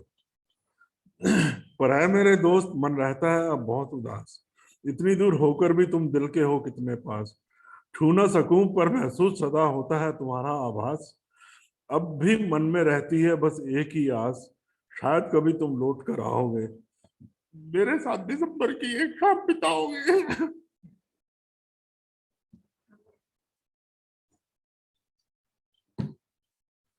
I'm sorry. I'm really awful sorry. I got emotional. हाँ, हाँ। वक्त थोड़ा ज्यादा हो गया है, इसलिए मैंने कुछ कविताएं अपनी मेरे को ओवरलुक करनी पड़ रही हैं। और मैं अब आपको ये मेरे को लाइनें जो हैं गौर गोपाल दास जी की बहुत अच्छी लगी, जिसमें उन्होंने लिखा है, जिंदगी एक आइसक्रीम की तरह है, इससे पहले कि ये पिघले इसका लुत्फ उठाओ। तो शायद मैं वो लुत्फ उठा रहा हूँ, और मैं आपसे गुजारिश करूंगा to each one of you कि आप अपनी लाइफ को एंजॉय कीजिए, उसका लुत्फ उठाइए, उसको जिए, उसको टाइम पास मत कीजिए, उसको जिए, क्योंकि लाइफ एक बार जिंदगी मिलती है ये हम सबको, और हम इसको इतना सुंदर बना सकते हैं, बना के जिए। ये मेरी आप सबसे रिक्वेस्ट है। I am thankful to you. I have miss so many things to talk. I have missed so many things to tell. I am thankful to my daughter. I am thankful to my wife. I am thankful to my son. I am thankful to my daughter-in-law who has joined us a year back. And everybody has contributed. Otherwise, ये यहाँ तक मैं पहुँच ना पाता अकेले में. और thank you once again to each one of you who are sitting and who have listened to me and who have listened to my guest speakers. Thank you very much. Thank you. I may not be able to name each and everybody, but separately, I will really definitely thank all of you. But now, Mrs. Dhingra will take over. Yeah, thank you, Mr. Kirat Singh Dhingra, and I apologize for that. Yes, he gets emotional whenever he remembers Deepak, so that's beyond his control.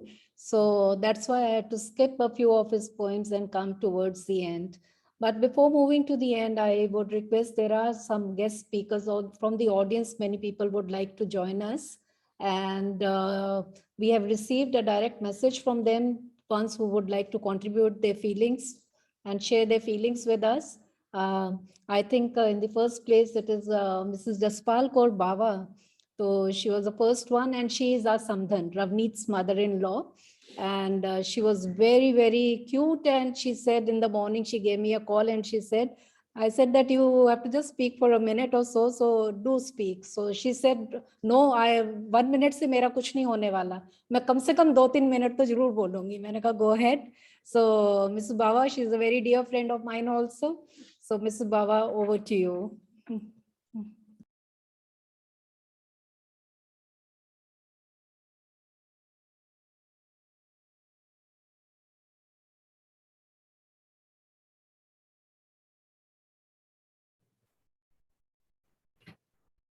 आज मैं अपने आप को बहुत ही भाग्यशाली समझती हूँ कि मैं चिकनी चुपड़ी पुस्तक के प्रमोचन का एक हिस्सा हूँ। इस पुस्तक की खासियत है कि एक आम आदमी ने बहुत ही प्यार से एक आम आदमी की भाषा में सरल शब्दों का प्रयोग करते हुए अपने भावों को व्यक्त किया है। ये एक बहुत ही सराहनीय प्रयास है। इस पुस्तक में भिन्न प्रकार की भावनाओं को संग्रह करके व्यक्त करने में बहुत ही मुश्किलों का सामना किया होगा लेखक ने। डर मुझे भी लगा फासला देखकर, पर मैं बढ़ता ही गया रास्ता देखकर। खुद ब खुद मेरे नजदीक आती गई मेरी मंजिल, मेरा ये हौसला देखकर। ये चंद पंक्तियां ढींगरा साहब की शिद्दत का प्रतीक है। कवि ने जीवन के रंगों को बाखूबी शब्दों में उतारने का जो प्रयास किया है वो लाजवाब है। जिंदगी जीना भी एक है जुर्म संगीन, भले ही जीवन कठिन है मगर है बहुत रंगीन। फसलें हो भरपूर खुशहाल मेरा किसान फिरे, रहे ना कोई भी भूखा सरकार बस इतना करे। कई किसानों की खुशहाली पगड़ियां रंग बिरंगी में, और कहीं लटकन अटकन का कठिन जीवन बहुत ही भावुक कर देता है। आपको बहुत सारी शुभकामनाएं। ये तो एक शुरुआत है, आगे आगे और भी ईश्वर आपके कर कमलों से सुंदर भावनाओं को लिखने की क्षमता दी। If in the end of the book, the short story वो 10 का note is the shape of the things to come. तो हम अभी से तालियां बजाना शुरू करें। Thank you so much. That was really wonderful. And besides other people, I think Mrs. Bawa and Mr. Bawa, both of them have been a pillar of support for us, and especially after our children left for London.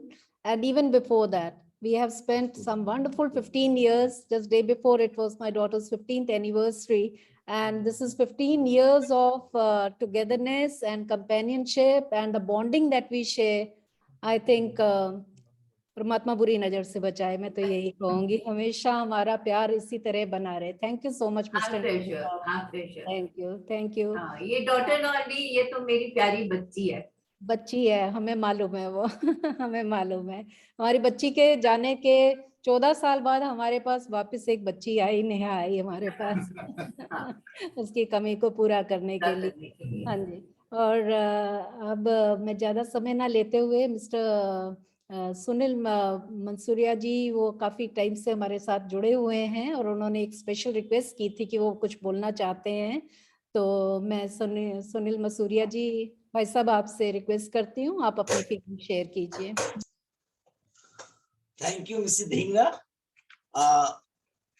Dhingra ji को सबसे पहले तो उनकी खिचड़ी पकने की और छपने की बहुत बहुत बधाई। एक जैसे आपने लिखा था कि आपको एकदम अचानक पता लगा कि एक कवि छुपा हुआ है, ऐसे हमें भी पता लगा। इतने वर्षों से हम लोग एक साथ हैं और एक सिविल इंजीनियर के अंदर, जो कि आप समझ सकते हैं कि समय के काफी टफ, मतलब लेबरों से और सबसे जूझना पड़ता है, कठिन परिस्थितियों में रहना पड़ता है, उसके अंदर एक इतना कवि जो निकला है कवि। तो धींगरा जी का जो मैं देखा, उनका मैंने चिकनी चुपड़ी उनकी खिचड़ी वाली बुक पढ़ी एकदम सरल शब्दों में। तो मैं तो ये कहूंगा कि जो इनकी एक बहुत ही, इन्होंने जो भी है सब्जेक्ट, आप देखेंगे कि ये इनके लिए ऑब्जेक्ट था इनका फोटो, और वही सब्जेक्ट बन जाता था। तो जो ये फोटो और कलम का युगल अपने, मतलब एक अद्भुत और स्वाभाविक संयोग है चिकनी चुपड़ी कविता संग्रह में। और इंद्रधनुषी जो इन्होंने अपने मन के विचार व्यक्त किए, बहुत अनूठी चेष्टा, बिल्कुल अलग ढंग से। मैंने उनसे शेयर किया था, एक्चुअली मेरा पैशन तो पेंट करना है। मैं एज ए आर्टिस्ट मैंने कई कविताओं को पेंट किया और एग्जीबिशन अभिव्यक्ति के माध्यम से लगाया था। तो जब मैंने शेयर किया तो उन्होंने बोला, यार पढ़ना और जरा सा आप मुझे बताना। तो मैं एक लाइन ये कहूंगा कि चिकनी चुपड़ी कविताओं में सहजता है और एक बहुत ईमानदार कोशिश है। इन्होंने जो भी अनुभूतियां इनकी हुई, जो आपने देखा होगा कि छोटी इलायची, बड़ी इलायची, और बहुत अच्छे बड़े साहित्यकार आप लोग बैठे हैं, बहुत अच्छे ढंग से नरेट किया और मैडम धींगरा ने बहुत अच्छे से संचालन किया। तो मतलब मुझे तो केवल ये लगा, इतना सरल प्रवाह है। जब मैंने बुक को लिया तो मैं इसको पढ़ता गया। हमारी बेटी ने भी पढ़ा तो उसने बोला कि इसमें ऐसा लगता है कुछ नहीं है, लेकिन कितना मजा आ रहा है पढ़ने में। मतलब इतनी सहजता है विचारों को व्यक्त करने में, इतना अच्छा प्रवाह है। तो मैं तो इसमें केवल ये कहूंगा कि बहुत बहुत बधाई इस पहली किताब के लिए। और निश्चित रूप से धींगरा जी को इससे एक अलग अनुभव, जो परिपक्व लेखक हैं अपने बीच में, उन्होंने जो अपने विचार व्यक्त किए, तो डेफिनेटली धीरे धीरे वो उन श्रेणी में आने वाले हैं। अपनी अगली किताब से 10 के नोट भी मैंने पढ़ी थी और उन्होंने देखिए कितने सरल शब्दों से और बिना किसी लाग लपेट के अपना उन प्यार को और उस अभिव्यक्ति को व्यक्त किया। आप देखिए बहुत सरल भाषा में। तो इस चिकनी चुपड़ी खिचड़ी में मैं देखता हूं कि सरलता है, बहुत सहजता है, बहुत ईमानदारी है। बहुत बहुत बधाई, बहुत बहुत बधाई। Thank you. Thank you so much, Mr. Masuria. Thank you so much for sharing your feelings. And he has been a colleague of Mr. Dhingra in NTPC, and we are so glad to have him here. And another person who has been waiting for long, that is Pavneet Kaur. And she is Mr. Dhingra's sister's daughter, more of her daughter. So Pavneet Bhutia, हम सत आपसे श्री अकाल। मामा जी के बारे में कुछ सुनना चाहेंगे। बिल्कुल बिल्कुल। सत श्री अकाल। Hello everyone. आई एम अपने मामा की भांजी पवनीत एंड चिकनी चुपड़ी तो नाम ही पहली बात तो इतना इंटरेस्टिंग है किताब का कि उसको तो मतलब मैंने जब पढ़ना शुरू किया तो आई डिड नॉट स्टॉप। चिकनी चुपड़ी एक आप बीती कविताओं की ऐसी दिलचस्प खिचड़ी बनाई गई है। इसमें हर इमोशन को, हर छोटी छोटी नेचर से जुड़ी चीज को सबने इतना, उन्होंने मामा जी ने इतने अच्छे से पिरोया है अपनी भावनाओं और अपनी अनुभवों को इसमें कि देखने में बहुत ही मजा आया। मतलब मुझे तो आपका ये रूप पता ही नहीं था कि आप इतने उम्दा कवि भी हैं। एंड इसमें आपने भाषा का उर्दू, पंजाबी, हिंदी और सारी भाषाओं का और बहुत सरल भाषा का, चलती भाषा का आपने बहुत अच्छा प्रयोग किया है। एंड मतलब आपने हर कविता में इतना अच्छे से उसको पेश किया है, हर इंसिडेंट को इतने अच्छे से डिस्क्राइब किया है कि वो एकदम से विजुअली आप उसको विजुअलाइज कर लेते हो, इमेजिन कर लेते हो एंड उसके बाद आप एकदम उसके फ्लो में बहने लग जाते हो कविता में। जैसे पगड़ियां रंग बिरंगी, ओ बेफिक्रे, जिसमें मियाँ बीवी की झोंक आपने नोक झोंक बताई है एंड सारे रिश्तों को आपने बहुत अच्छे से एक्सप्लेन किया है। तो मेरे को तो बहुत मजा आया। I really loved reading this book and मैंने जब शुरू करी तो मैंने अंत तक इसको पढ़ा। एंड जो आपका लास्ट का वो 10 का नोट है जो, दैट इज तो मतलब एकदम बहुत ही ऑसम है वो स्टोरी। उसका पहली बात तो टाइटल इतना अच्छा है और उसमें आपने जो लिफ्ट का डिस्क्रिप्शन दिया है, वो मरियल सी लिफ्ट एंड वो महारानी सी अपनी जगह से टस से मस नहीं हो रही। तो इन शब्दों का, इन लाइंस का आपने ऐसा प्रयोग किया है कि मतलब लगता है जैसे कि ना बस आप उसमें इंट्रीग हो जाते हो और अपने आप ऑटोमेटिक मुस्कुराहट सी आ जाती है इन शब्दों को पढ़ के, ऑटोमेटिकली दिल खुश हो जाता है। एंड आई वुड से कि दिस बुक इज रियली बहुत ही दिल खुश कर देने वाली ये किताब है and I will really recommend this to all my friends कि वो इसको जरूर पढ़ें।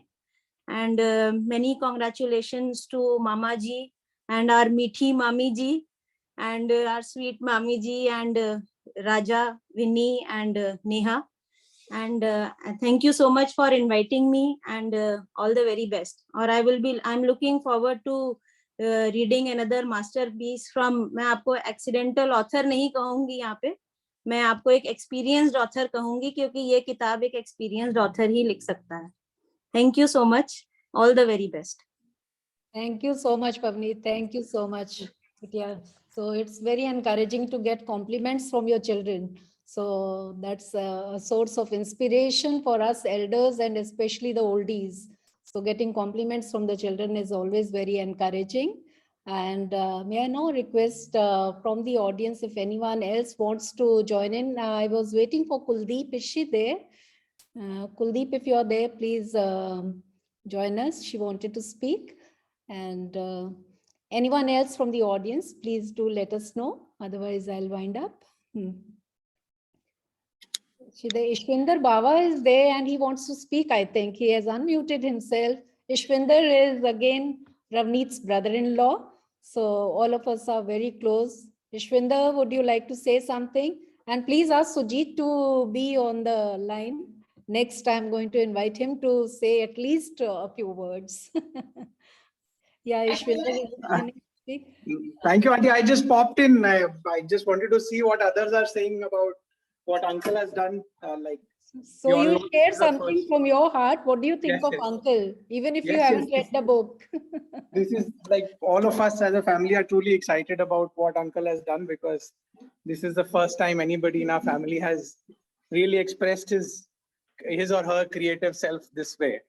And मैंने अबानी के लिए भी मैंने लिखी थी एक पोएम, आपको याद होगा।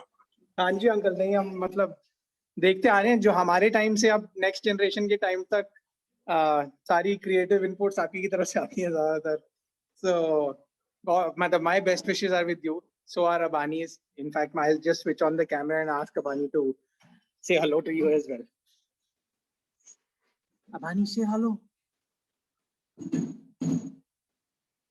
Say hello. You want to clap for Baby Auntie? Abani, yeah, she's Ishwinder's daughter. So just 1 year plus, I would say, and very cute. And can I have a glimpse of Sujit and Ajuni, please? Are they coming? Okay. So yeah, Sujit has finally joined in, and Ajuni is also there, our sunshine, our energy. So our granddaughter Ajuni Bawa and Sujit Bawa, both of them are there. Yeah, please. To Nanu?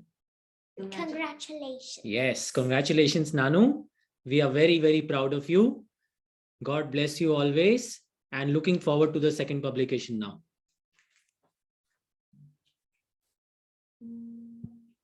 And I think one last word from Neha and Divjot. So thank you so much. Yeah. Thank you, Mama.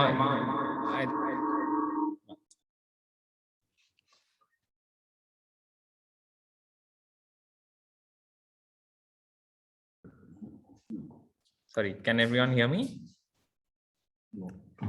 All right, thank you, Mama. I think you also did a wonderful job और आपने बहुत ही अच्छे से आज इस पूरे programme को साथ में होस्ट किया और सबको इनवाइट किया. And of course congratulations to papa and I want to thank all of you. आप लोगों ने जो आज सपोर्ट दिखाया है पापा के लिए वो उनके लिए बहुत ही ज़्यादा इम्पोर्टेंट है. And I won't take a lot of your time. मैं ज़्यादा कुछ नहीं कहूँगा. आई थिंक दीदी ने बहुत अच्छे से एक्सप्रेस किया है for the both of us how we feel about this book, and the love for poetry has been ingrained in both of us through Papa since our childhood. For me, even before I could understand what these things meant. But आज बहुत ही ज़्यादा खुशी होती है कि कुछ भी मैं पढ़ता हूँ तो उसमें डेप्थ ढूंढना होता है. तो वो इसीलिए है क्योंकि पापा ने हमें एक्सपोज किया इन सब चीज़ों से. और पापा को जो जो जानता है वो जानते होंगे कि उन्हें मंडेन चीज़ें करने में बहुत ही ज़्यादा बोरियत होती है जब तक वो उसमें अपना टच ना डालें. तो हमारे घर में अगर एक गिफ्ट रैप भी होना होगा तो वो एक गिफ्ट को रैपर के बीच में रैपिंग पेपर के बीच में रख के नॉर्मली रैप नहीं होगा, उसके ऊपर एक रिबन लगेगा जिसको हम कर्ल करेंगे. एक अलग रैप, एक बहुत ही अलग तरह का उसमें अपना वो डालने की कोशिश करेंगे. एंड ये चीज़ उन्होंने हमारे घर में और हम लाइफ में और भी जो जो चीज़ें देखते हैं आसपास वो सब में रिफ्लेक्ट होती हैं. और more than these things, while उन्होंने बहुत अलग अलग चीज़ों पे बहुत सारी कविताएं लिखी हैं, पर मैं सबको ये ज़रूर बताना चाहूँगा कि उन्होंने मेहनत बहुत करी है. पिछले 1 साल में हमने उन्हें दिन रात उन पोएम्स को और बेहतरीन बनाने की कोशिश करते हुए देखा है.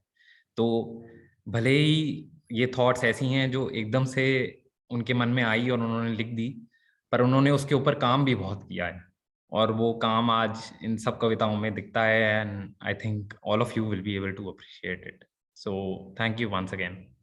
Thank you so much. हाँ जी, Papa is such an amazing author and a poet. Everybody has spoken about that a lot. What I want to add is for the last 1 year, since the time we were talking about publishing his book, the way that this whole writing of the book has got the whole family together, from trying to figure out what the name should be to thinking about how the cover should be designed, and all of us would sit and vote, and the 4 of us were here and 2 all ho jata tha to atak jate the.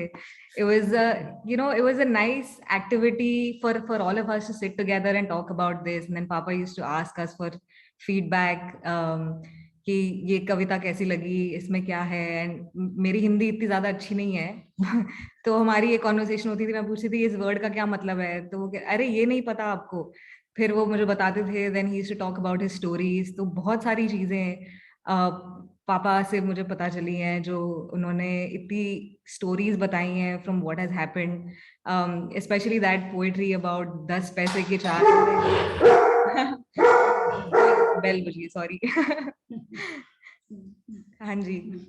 So yeah, I've gained so much insight into how their lives were, and this whole thing has brought us all together because of work from home also. We've been here and our family has been really close. जब हम इस बारे में बात करते थे, तो I think ये वाला aspect is amazing, and congratulations, huge congratulations on this, and wish you all the best. Yeah, thank you so much. Thank you everyone. And I think he wants to have the last word, but before the last word, I will just steal 1 minute from you. And there's one poem that he has written about our wedding day, and he says, ये उन दिनों की बात है, ये उन दिनों की बात थी जब हुई घटना कुछ खास थी, अब भी ताजा सा एहसास है, वो वक्त अब भी आस पास है। सो वो 8 मार्च 1981 को रेफर करते हुए उन्होंने ये बात लिखी थी। तो मैं आजकल इनको एक वो मशहूर सी गज़ल है जिस पे कहते हैं कि उनको ये शिकायत है कि हम कुछ नहीं कहते, तो हमारी खामोशियों पे भी शायद उन्होंने एक कविता लिखी, वो मेरे को नहीं मालूम किसके ही खामोशियों पे लिखी, लेकिन मैं उसके साथ को रिलेट कर पाती हूँ कि खामोशियों पे उन्होंने एक कविता लिखी है जो मैं ज़रूर इसमें पढ़ना चाहूँगी। खामोशियों की अपनी जुबान होती है। अब ये लिखी तो उन्होंने है, लेकिन ये सुना मैं अब उनको रही हूँ कि मेरी खामोशियों की भी एक जुबान होती है। बोले ना बोले परेशान वो होती ही हैं जनाब, जी हाँ खामोशियों की भी अपनी जुबान होती है। जब पास बैठे सुनाई ही ना दे, फिर भी खड़ी दूर हो तो लगती शोरगुल सी भी। कभी सुबकियाँ फुसफुसाहट सरी की, खामोशियों की भी अपनी ही दुनिया है होती। बोले ना बोले परेशान फिर भी वो रहती, ना सुनते तुम वो जुबां, ना मैंने ही कुछ कहा होता, पर तुम समझ जाते मेरी उन खामोशियों को, क्योंकि खामोशियों की भी अपनी जुबान होती है। चलती इतराती लहराती बल खाती, कहीं ठहर जाती कहीं बैठ हो जाती, चलती रुक रुक के कभी झुक के मुस्कुराती, कभी आंखें नम कभी खुल के वो चहक जाती, शायद कभी उसकी मैं भाषा भी पढ़ पाती। सहेज लेती उसे चक्षु भर चुल्लू भर आचमन में, दिलो दिमाग के बीच एक पुलिया मैं बनाती, पहले समझती उसे फिर अपने दिल को समझाती, रिश्ता उससे दिया बाती जैसा बनाती, फिर ना वो उलझती ना मुझको सताती, तसल्ली से फिर मेरा मन वो गुदगुदाती, खामोशियों की जुबान तब मैं भी सुन पाती। So thank you Mr Harkirat ji. So शायद खामोशियाँ पता नहीं किसकी थी, लेकिन मैंने उन्हें अपने से जोड़ लिया है। Thank you, and now he wants to have the last word, and before I hand over to him for the last word, I would like to thank each and every person who has joined us, all the relatives, all the friends, many from Hyderabad. I can see their names over here. Yeah, Anuradha ji, Jayashri ji from Hyderabad, everyone. Pada sir has also joined in, his ex-boss. So many people, Mr. Jatla, Mr. Mathur has joined, and besides all the speakers. So some of my students have joined in, Pratik Arora, Mr. Kamal Dev, our friend, family friend, and my colleagues, Smita Sharma was also here. My school time friend, Anita Paul, had also joined in. So I thank each one of them. And Mr. Ramesh Wadhwani, our Samdhi ji, he has also joined us from Mumbai. And so very much thankful to him for joining us, taking out his precious time. And now, thank you very much. And once again, I request everyone to please do buy this book and send in your reviews. We really would like to hear from each one of you. So over to you, Mr. Dhingra, for the last word. मैं बहुत ज़्यादा कुछ नहीं बोलूँगा। मैं एक वो Sujata madam ने एक पोएम का जिक्र किया था, वो शाम का मंजिर, तो लॉकडाउन शुरू ही हुआ था 17 मार्च को, हमारी श्रीमती जी का जन्मदिन था और बाहर निकलना बिल्कुल मुश्किल था, तो कुछ भी नहीं हो सकता था। तो मेरे मन में कीड़ा था यार कुछ तो करना चाहिए। तो मैं फिर यहाँ पे हमारे यहाँ यमुना आगरा एक्सप्रेसवे है, तो मैंने कहा तुम चलो सही, तैयार तो हो, कहीं तो जाएंगे ही। तो हम एक्सप्रेसवे पे चले गए और एक सुनसान जगह पे जाके हम रुक गए जहाँ पे सनसेट हो रहा था। तो एक सूरज सनसेट हो रहा था, एक ये थी और एक मैं था। तो उन तीनों के जिक्र करते हुए मैंने वो कविता लिखी थी। तो मैंने किसी को बोला कि मैंने 180 रुपए का पेट्रोल लगाया और मैंने ये बर्थडे सेलिब्रेट कर दिया। And it was a memorable thing that happened that day. It was most memorable thing that happened that day. और बाकी मैं क्या कहूँ, बाकी आप सबने ही मेरी कविताओं के बारे में बोल दिया, तो मैं उनके लिए कुछ बोल भी नहीं सकता। तो जिसने मेरी कविता पढ़ी है वो सच में उन्होंने पढ़ी है, और इस चीज के लिए मैं उनका दिल से शुक्रगुजार हूँ। वो बात, सुजाता जी की बात बिल्कुल सही है कि उन्होंने अचार डालते हुए अपनी फोटो डाली और मैंने जो है उस पर 10 मिनट में कविता लिख डाली, और उसको मैंने कभी कोई एडिटिंग नहीं की। मतलब तो कुछ चीजें इतनी जल्दी बन जाती हैं, कुछ कविताएं इतनी जल्दी बन गई, उनको मैंने चेंज भी नहीं किया। उम्र से 2 साल छोटे हो तुम, ये कविता आप सब पढ़िए, मेरे दिल के बहुत करीब है, मेरी बिटिया को बहुत करीब है। मेरी बिटिया ने बोला पापा this is wonderful poem you have written. हर पोएम में कुछ ना कुछ है। मैंने अपनी एक स्टार्टिंग में एक पेज लिखा है गुजारिश। वो गुजारिश यही है कि आदमी जब पोएट्री बुक उठाता है तो देखता है कि पता नहीं कौन सा पन्ना खुलेगा और सीधा इंडेक्स में नहीं जाएगा, वो सीधा किसी ना किसी पोएम पे जाएगा। लेकिन आपका मूड कैसा है, आपका उस टाइम पे क्या पढ़ना चाहते हैं, क्या नहीं पढ़ना चाहते, रिलैक्स होना चाहते हैं, खुश होना चाहते हैं, तो वैसी पोएम आपको मिली तो आपने नहीं तो किताब बंद कर देंगे। तो मैं वही बताना चाहता हूँ कि आप पन्ने पलटते जाएंगे तो आपको हो सकता है किसी ना किसी पन्ने पे वो भावनाएं, वो यादें, वो फीलिंग्स वो आपको जरूर मिलेंगी। इसीलिए मेरी किताब में कविताओं का नंबर कुछ ज्यादा हो गया। मैं तो काट ही नहीं पाया क्योंकि सारी कविताएं मेरे को प्रिय थी, लेकिन मेरे को ये लग रहा है कि मैंने हर एक के लिए इसमें कविता लिखी है, हर फीलिंग के लिए कविता लिखी है। तो मेरी सिर्फ इतनी रिक्वेस्ट है पाठकों से कि आप किताब पढ़ते जाइए। एक पोएम आपको नहीं पसंद आएगी, दूसरी आएगी, दूसरी नहीं तीसरी आएगी, 10वीं आएगी, कोई ना कोई पोएम आपको जरूर अच्छी लगेगी। और इन्हीं शब्दों के साथ मैं एक बार फिर all the invitees, all the special guests, all my friends, all my Facebook friends, all my relatives, all my family members, I'm thankful to each one of you. Thank you so much. Thank you so much. Thank you so much. Thank you.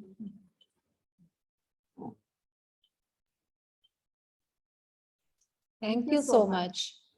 Good evening. Have a nice day.